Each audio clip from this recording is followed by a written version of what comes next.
Honourable Minister in the Office of the Prime Minister with responsibility for tourism, information and broadcasting. Thank you very much, Madam Speaker, honourable members, special invited guest. Madam Speaker, I rise today to make a statement on the state of the tourism industry. Madam Speaker, we will all agree today that the tourism industry is the main economic driver of our country.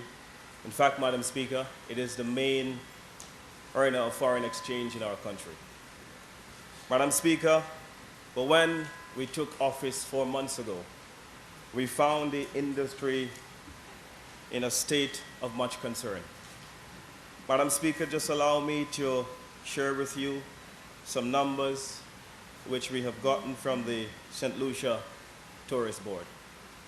Madam Speaker, you would recall very well that as a build-up to the last general elections, there was much fuss about numbers.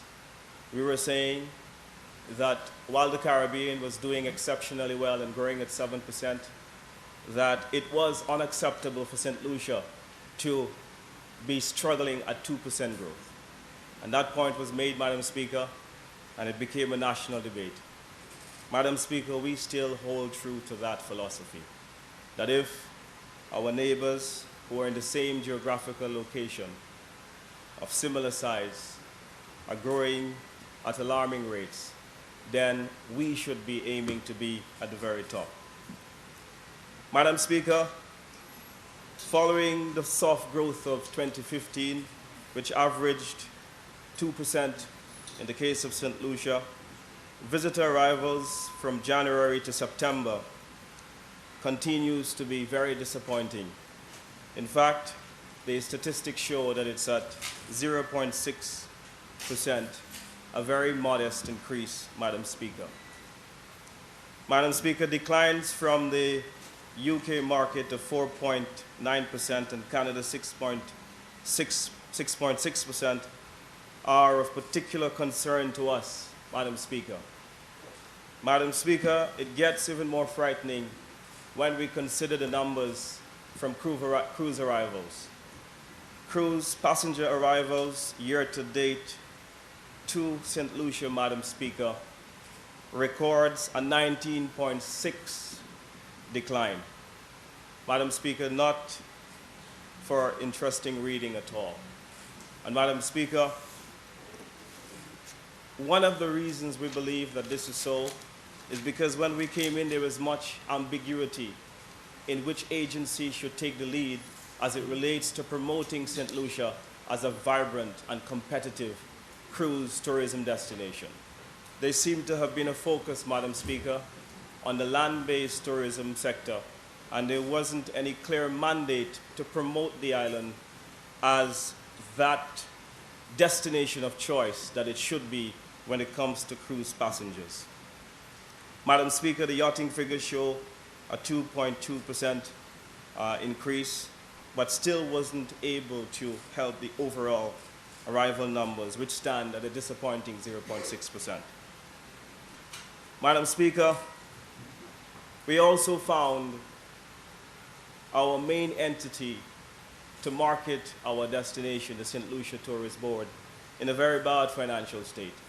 In fact, Madam Speaker, the financial statements are showing that the board started the financial year 2016 to 2017 with payables from 2015 to 2016, the previous year, of over $6 million, Madam Speaker. And so while the board had to contend with dwindling budgets because of policy decisions made by the previous dispensation, Madam Speaker, we saw that they were starting flat-footed with a debt of $6 million, Madam Speaker.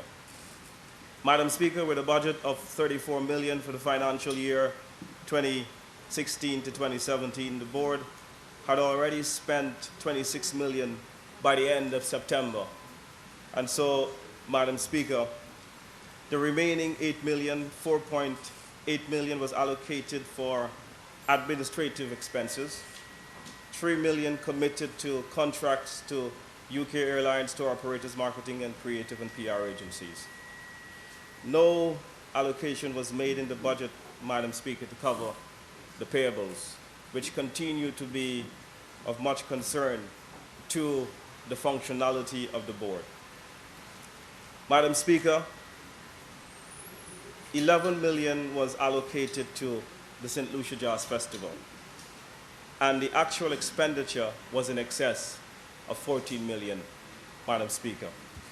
This, Madam Speaker, represents gross mismanagement and did impede the board, Madam Speaker, from carrying out its main function of marketing St. Lucia effectively as it should have. Madam Speaker, no wonder the numbers are in such a frightening state. Madam Speaker, the penetration of the Jazz Festival, when we engage with people in the marketplace and talk to marketing experts and tour operators and other trade professionals in our main markets, Canada, the UK, and also the United States, there wasn't the feeling, Madam Speaker, that the Jazz Festival as a marketing tool, which today is our main marketing event to market the destination, there wasn't the sense that there was penetration from that festival. And so therefore, we need to ask ourselves a critical question, Madam Speaker, as to whether 14 million out of a budget of 34 million is worth spending on one of our events. Madam Speaker, the time really has come for change, because while we have this discussion, we also have very concerning situation which emanates from Brazil. And that is, Madam Speaker, was that the retainer of approximately 25,000 a month for almost 2 years was being paid to a PR firm out of Brazil. And this was while there was no accompanying airlift. So here we were paying someone, Madam Speaker, to promote St. Lucia as a tourist destination in Brazil. And the people had to fly up to Miami and then come back to St. Lucia. Not a chance. That's not going to happen. And so, Madam Speaker, in fact, the brochure for the Brazilian market, we know the official language in Brazil is Portuguese, was actually printed in the wrong language for that market. This is how poor we have found the state. And things were in such a chaotic position. Madam Speaker, to add to this chaos, we were paying a PR company in Canada a fixed retainer of almost 34,000 monthly, and in addition paid for every activity it undertook at a cost which ranged from 13,000 to 34,000 monthly. It then begs the question, Madam Speaker, what were we paying $34,000 for? And why then, if we were paying this hefty sum, why did it become necessary for us to pay additional costs per activity it undertook, ranging from 13 to 34,000 a month? Madam Speaker, in addition to this, a creative agency was being paid almost 45,000 a month to produce advertising material on as needed basis. Madam Speaker, budgets were not prepared in advance or adhered to especially in relation to events. And so, Madam Speaker, this perilous situation requires us to change. And whilst the road to change is long, we tried our very best to implement some immediate things to rescue what is our main industry. And so what we have done, Madam Speaker, in an effort to address the declining visitor arrivals and the lack of presence in the cruise market, and with representatives in the cruise sector and with stakeholders there, we are currently, Madam Speaker, to arrest the mismanagement and the lack of financial structures, we're undertaking a financial audit of the St. Lucia Tourist Board with the Jazz Festival of particular concern. And Madam Speaker, I promise you that when we receive the full copy of this report, I will make this public, and I will make it the findings of this report for all to see in the House.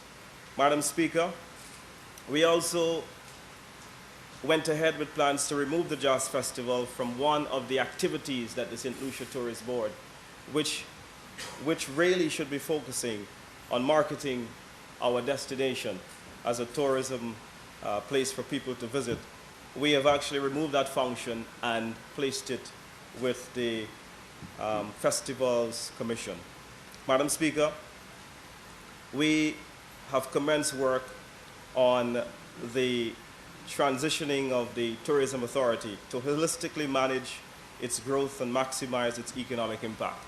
Madam Speaker, thus far we have actually ensured that legislation is being drafted so that this new body, which is currently being constructed, can come into being.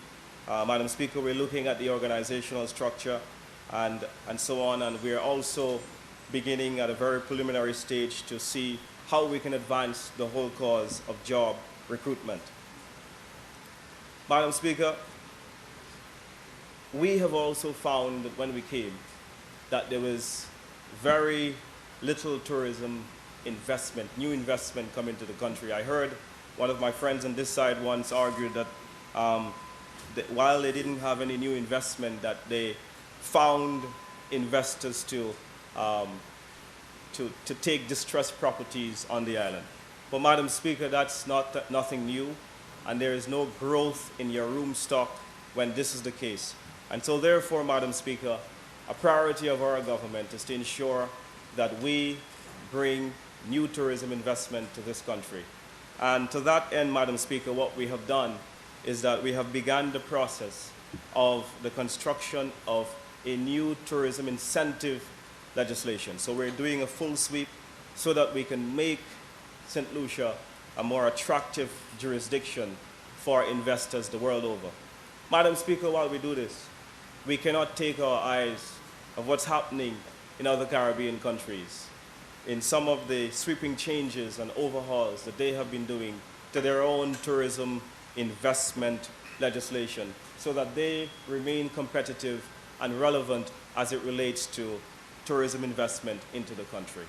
Madam Speaker, there is a very big correlation between growth and investment into the country. If we don't have new rooms, Madam Speaker, then it impedes our ability to grow at the phenomenal rate that we would like to. Madam Speaker, we've also been busy finding new ways to bring people to St. Lucia, and we've been opening new gateways. And so I'm happy to report, Madam Speaker, that we have decided to renew our contract with United Airlines out of Chicago, starting in the second week of December. And we have also signed another deal with United Airlines to have a second flight out of New Jersey. So we will now have a Saturday and a Sunday flight, which will make us more competitive and make us more accessible for the honeymoon market. Madam Speaker, we're also exploring opportunities to digitalize our immigration cards and facilitation process at the airport. While, Madam Speaker, a new airport is very important, but facilitation has to be improved if we will be a destination that is worth our salt. Madam Speaker, we are also going to be developing a 4-year strategic plan for tourism so that all of our stakeholders, Madam Speaker, will have one document and sing from one hymn sheet, and there'll be one cohesive vision going forward rather than a scattered approach. Madam Speaker, this one is personal to me. For too long we have developed tourism and we have left St. Lucian people by and large behind. I think, Madam Speaker, the time has come now for us to redefine who is an investor and the opportunities, Madam Speaker, that exist for local or indigenous peoples, Madam Speaker, to invest and become investors in our tourism sector. Madam Speaker, with this purpose in mind, we have deliberately undertaken the process, Madam Speaker, to establish a tourism development agency, which, Madam Speaker, will advance strongly community tourism so that our villages, our communities, and so that our towns will have the opportunity, Madam Speaker, to become businesses and be a part of what is the world's fastest growing industry, and indeed St. Lucia's #1 economic driver. Madam Speaker, with these few words, I want to thank you very, very much for your time. Thank you.